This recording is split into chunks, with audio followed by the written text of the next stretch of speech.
You ask Tiger to solve. This deals with linear equations with one unknown. The final result is y equals -4. Let's solve it step by step. Group all constants on the right side of the equation. Add 35 to both sides. Group like terms. Simplify the arithmetic.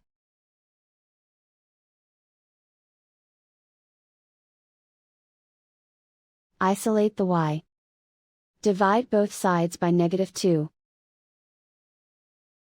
Cancel out the negatives.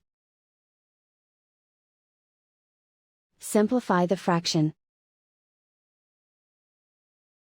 Move the negative sign from the denominator to the numerator.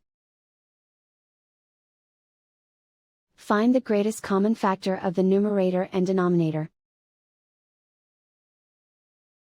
Factor out and cancel the greatest common factor. And so the final result is y equals -4.